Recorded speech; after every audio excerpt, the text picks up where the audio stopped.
A Polícia Federal desmontou um esquema bilionário que movimentava mais de 20 bilhões de reais, atingiu o coração do Centrão e deixou Hugo Motta e Davi Alcolumbre em estado de alerta máximo. E enquanto Brasília pega fogo, o presidente Lula observa tudo com aquele sorriso de "eu avisei". Em 20 segundos, você vai entender por que esse escândalo virou terremoto político em Brasília. E por que tem gente correndo pelos corredores do Congresso? O que começou como uma mega operação da Receita Federal contra a Refit, a refinaria de Manguinhos, por muito tempo tratada como a maior devedora contumaz do país, virou uma bomba de fragmentação política.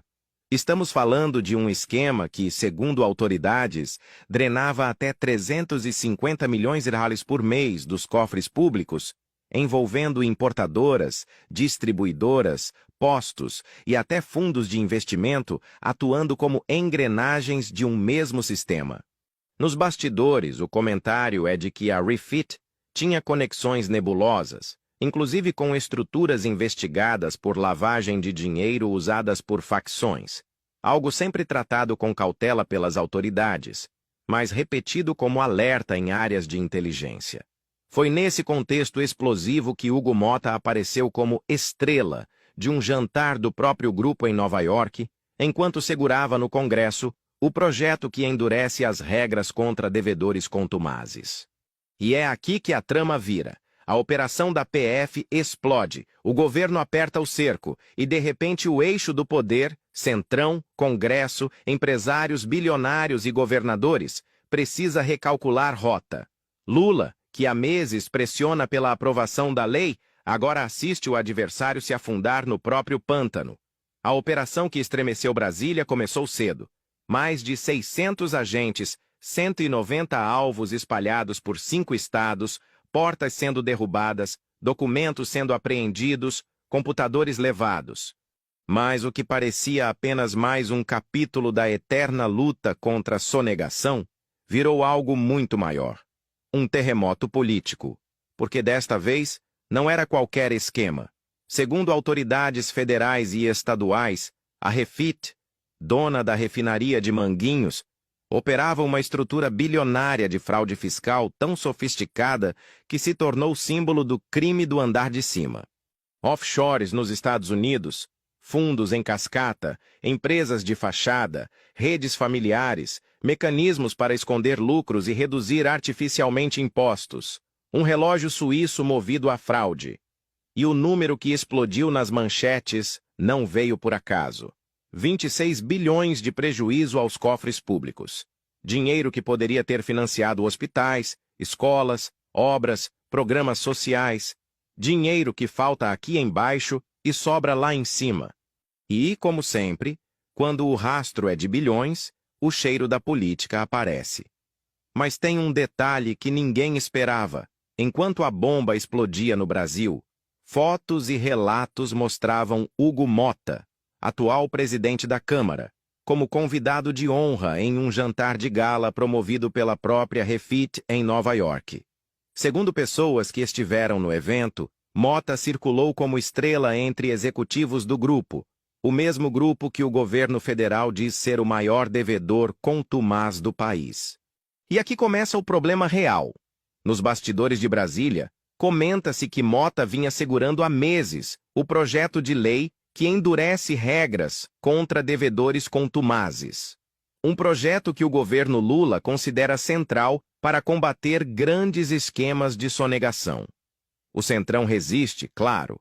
Endurecer as regras significa mexer com bilionários que financiam campanhas, jantares, eventos e articulações. Quando a operação estourou, aliados de Motta sentiram o impacto imediato. A pergunta nos corredores do Congresso era simples. Por que o presidente da Câmara estava justamente com esse grupo dias antes da maior operação da década contra eles? Ninguém acusa nada diretamente, mas a coincidência política é devastadora. Mas tem um detalhe ainda mais explosivo. A operação não atinge só Motta. Davi Alcolumbre também aparece citado nas conversas de bastidor como preocupado com os desdobramentos.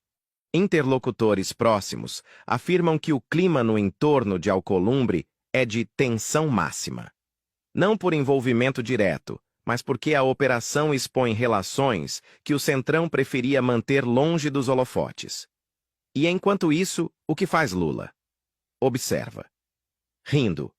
Não um riso de deboche, mas de estratégia.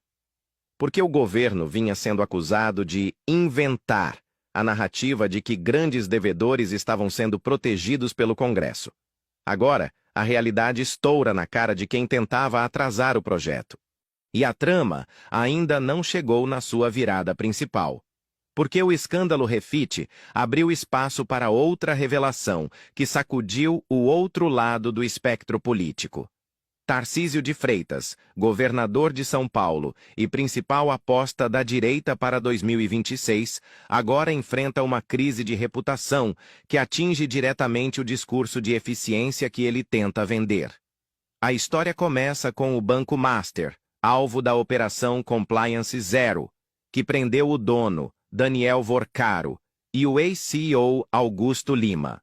Segundo investigadores, as operações do banco inflaram artificialmente patrimônio, criaram riscos sistêmicos e envolveram figuras do alto empresariado paulista.